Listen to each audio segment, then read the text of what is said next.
Não tenhais medo.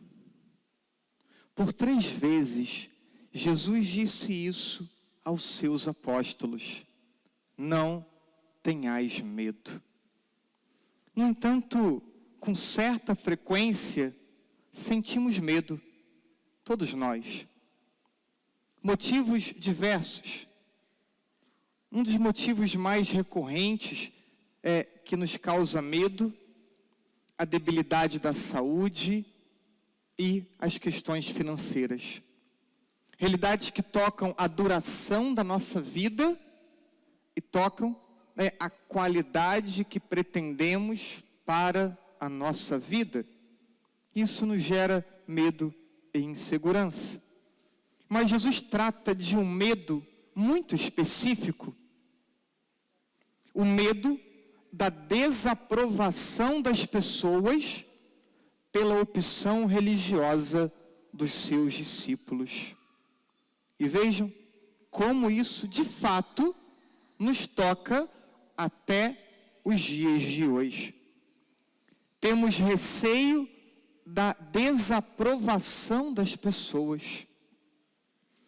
Jesus diz aos discípulos: não tenhas medo dos homens. E disse ainda: não tenhas medo dos que podem matar o corpo. E por que diz isso? O contexto de Jesus já era um contexto de perseguição. Jesus já era perseguido. Por isso foi preso e morto. Mas Jesus preparava os seus discípulos para aquilo que viria à frente, para a perseguição mais intensa que viria depois. Quando Jesus morre, os discípulos vão se encontrando de forma privada, escondida, com as portas da sala fechadas. Depois de Pentecostes, abrem as portas e começa a pregação pública do Evangelho. E conforme começa a pregação pública, começa também, mais intensamente, a perseguição. E a perseguição vai se dando de forma constante e de forma violenta. E aí, essas palavras de Jesus certamente ecoaram na memória e no coração dos seus discípulos. Não tenhas medo dos homens, não tenhas medo daqueles que matam ou podem matar o corpo. Mas nós, no Brasil, não temos uma perseguição explícita e violenta. Temos alguma desaprovação humana, o que torna ainda mais frágil a nossa fé, ou evidencia a fragilidade de nossa fé, porque parece uma fisionomia fechada, parece uma fisionomia de desaprovação, já é suficiente para nos deixarmos encabulados, amedrontados, ou até negarmos a nossa fé. E esse receio que experimentamos aqui, primeiro, que coloco em evidência, receio de falar de Deus, receio de nos apresentarmos como cristãos e nos apresentarmos como católicos. Por quê? Pela vergonha. Quantos não sentiram vergonha em algum momento de dizer que eram cristãos, de dizer que eram católicos? Olhem para si um instante. Quantos aqui já não sentiram vergonha de se declararem católicos?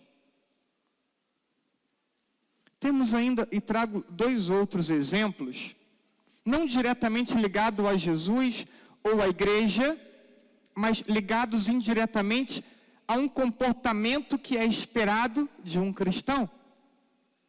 E o primeiro é o receio de falar a verdade. O que escuto com frequência? Foi uma mentirinha para não magoar, uma mentirinha para evitar um conflito, uma mentirinha para não gerar uma situação desfavorável.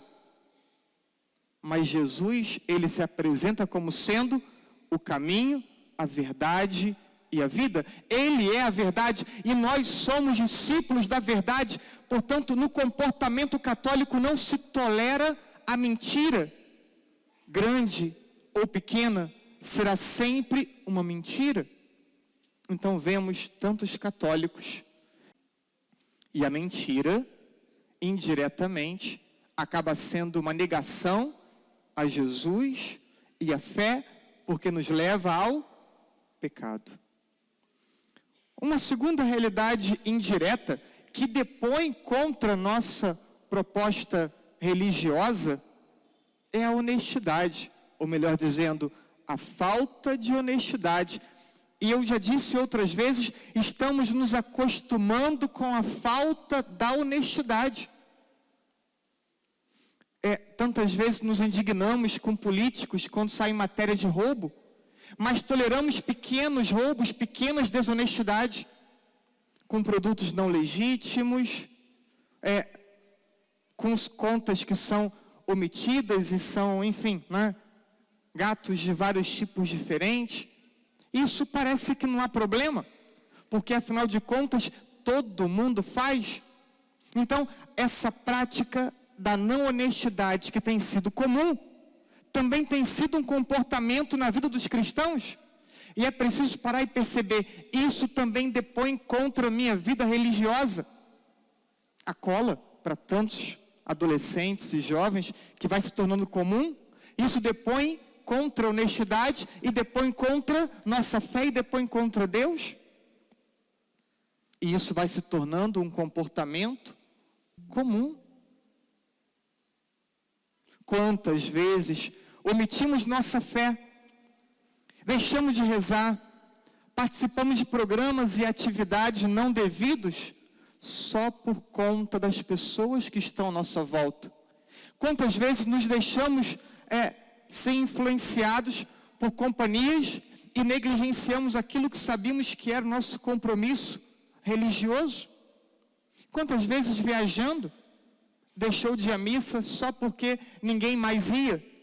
Quantas e quantas vezes? Quantas vezes a bendita visita chega em casa sem avisar?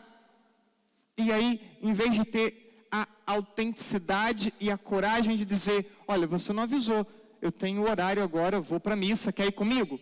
Não, não quero. Então tá bom, então você volta outro dia que eu estou indo para a missa. Qual o problema? O problema é a fé fragilizada. O problema é a falta de personalidade, é a falta de identidade religiosa. Bem, Jesus diz hoje para você, e diz para mim também, não tenhais medo. Jesus nos pede uma fé pública, nos pede que possamos manifestar nossa fé com orações, não só privadas, mas pública. Vai cantar na missa, a boca nem abre, mas vai numa festa, vai na noite, volta rouco para casa, mas na missa a boca nem mexe, nem para fingir para o padre que está cantando. Então, manifestar publicamente nossa fé, manifestar publicamente nossa fé com o nosso comportamento nos mais variados ambientes que estivermos. O nosso comportamento tem que destoar do comportamento padrão das pessoas. É para destoar, é para expressarmos nossa fé com as palavras, e não apenas com as palavras, mas com o modo como falamos. Não só com o conteúdo que proferimos, mas a forma como proferimos as palavras também devem expressar nossa fé. Falar de Deus, falar sempre com amabilidade. Depois, o modo de pensar, aquilo que é o conteúdo do que cremos, aquilo que é o conteúdo do que, enfim, queremos para a nossa vida. E não importa se eu estou na faculdade, no colégio, no trabalho, não importa onde eu esteja, eu tenho que ser uma pessoa só, com um modo de pensar só, marcado e determinado pela fé.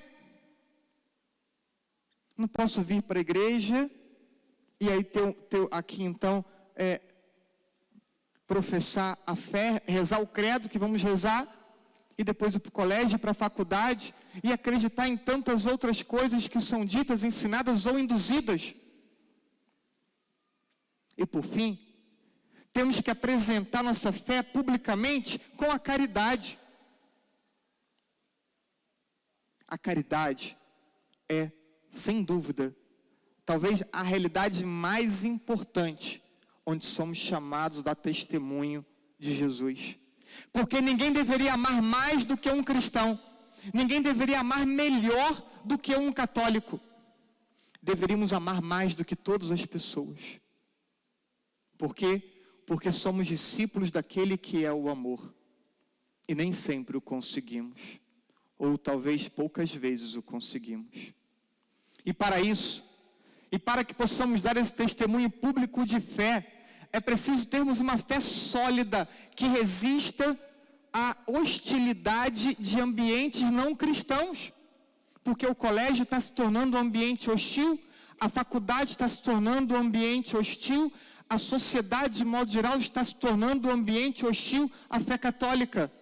E a minha fé tem que ser sólida ao ponto de eu não negligenciar a minha fé nesses ambientes de hostilidade. Estamos nos habituando a ouvir que o Estado é laico. Estado é laico, mas eu nunca vi o Estado na missa. Eu vejo pessoas na missa.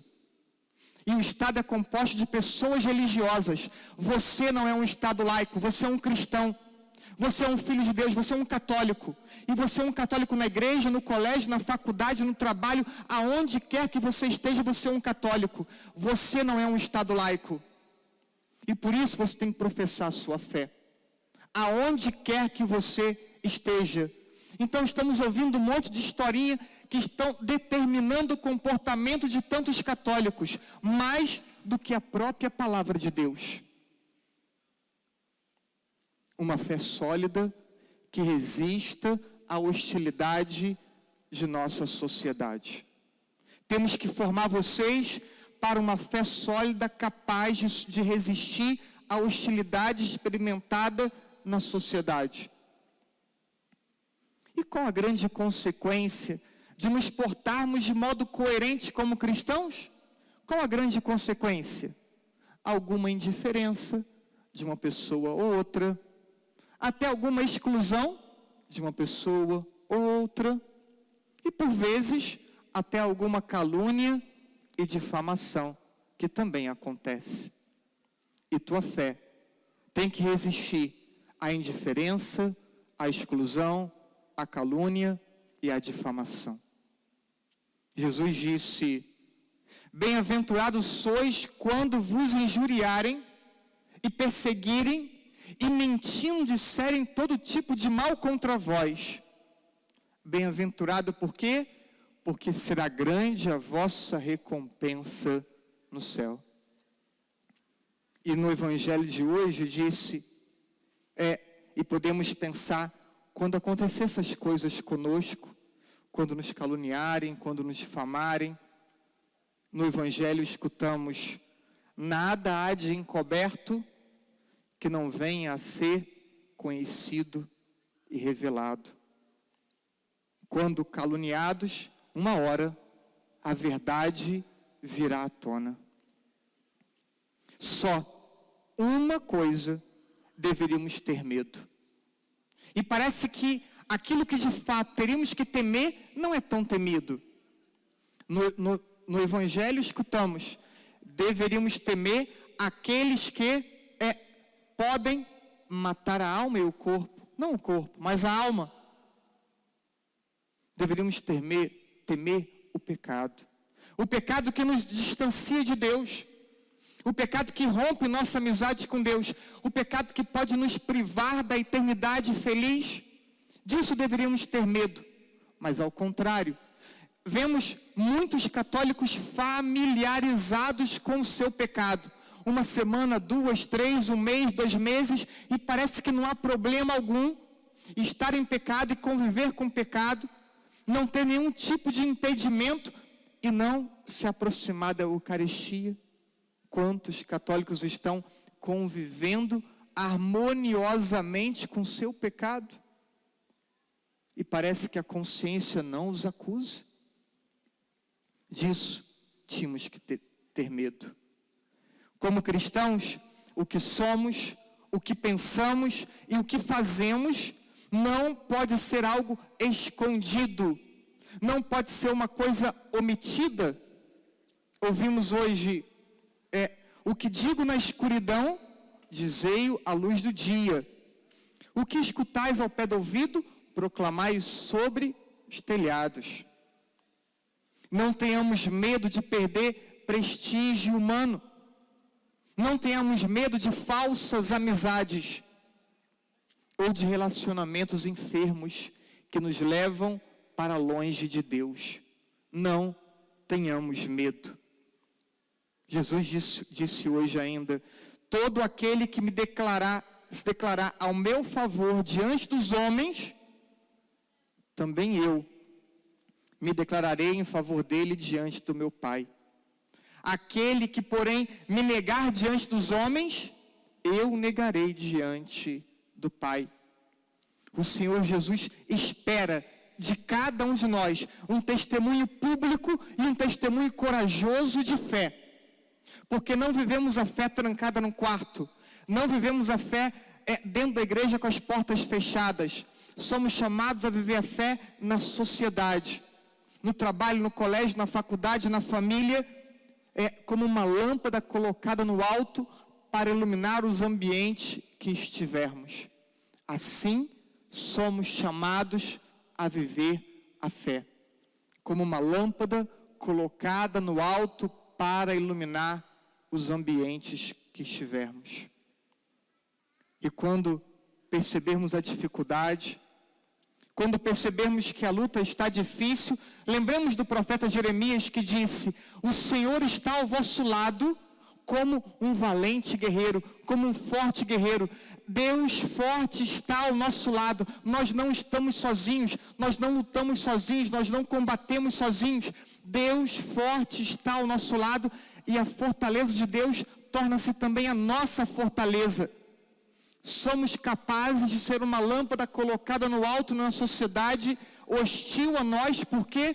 Porque o Deus forte está ao nosso lado. Por isso, não tenhamos medo.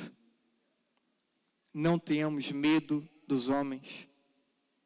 Não tenhamos medo de nada e de ninguém. Apenas de não sermos fortes o suficiente para escolhermos Deus, a sua amizade e a graça dele sempre. Coloquemos toda a nossa vida e toda a nossa confiança nesse Deus forte, que quer e que luta ao nosso lado sempre, e que conosco quer vencer toda e qualquer batalha. Assim seja. Amém.